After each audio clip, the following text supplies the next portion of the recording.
Another very useful tool that SketchUp has is the ability to pull in your own image file as opposed to this map data. So you can pull in a floor plan and then use that to trace over and to draw a model to scale. So I'm going to open a new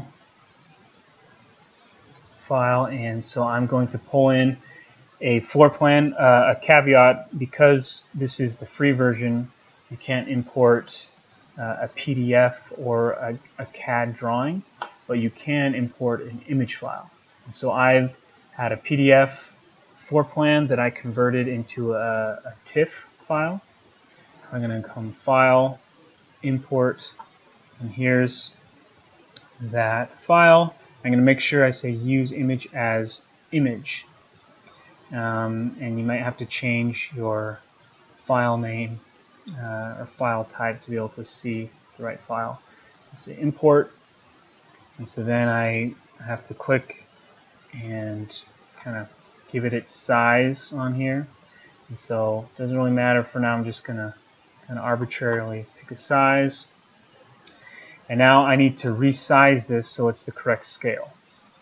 And so I know that there's a scale dimension here. And so I am going to use the tape measure tool, and I'm going to come in here and measure that known distance. I know this is 20 feet, so I'm going to try and be as precise as I can right in the middle of that line. Come over here, make sure I'm going in the green direction because that's straight across here. And then I've made my measurement, and now I'm going to type in what the actual measurement is, 20 apostrophe, which is 20 feet, and hit enter. And then ask me if I want to resize the model. Say yes. Resize, and now scroll out. You can see our little person is now a lot smaller in comparison to that page, but that's the correct scale. And so now, if I were to start drawing using my line tool, I can just draw and trace this outline, and I'll be able to have a very accurate depiction of this building. And so I just go around.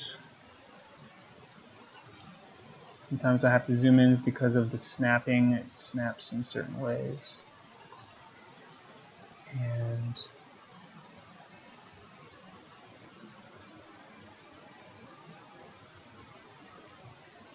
there, it made my floor plan.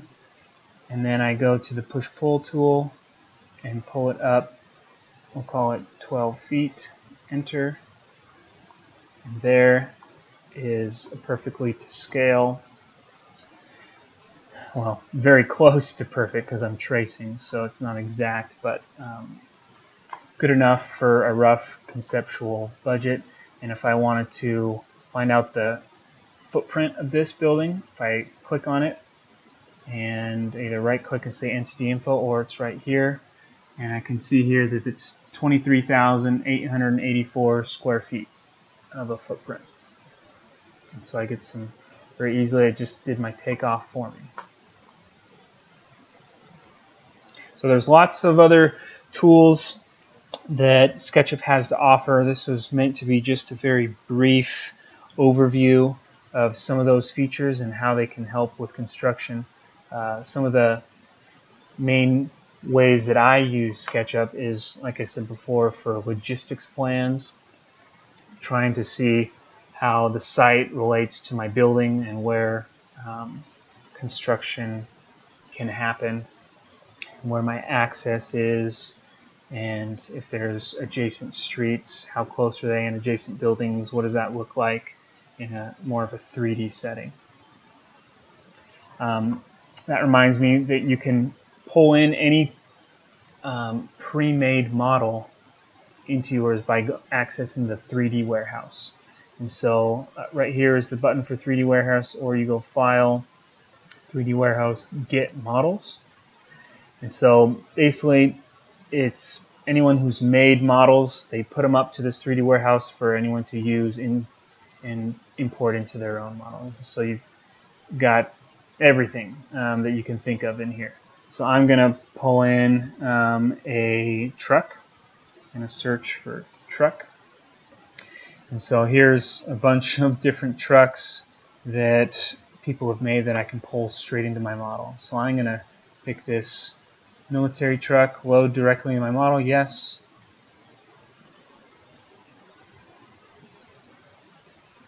And I'm going to load it in here and set it right down here. And there is that model. Very detailed, very cool. And so you can do some massing models and then bring in some very nicely made other models of, say, a crane or trucks or porta potties for your logistics plan, or even a whole building that's adjacent. Very powerful tool, very simple and very powerful.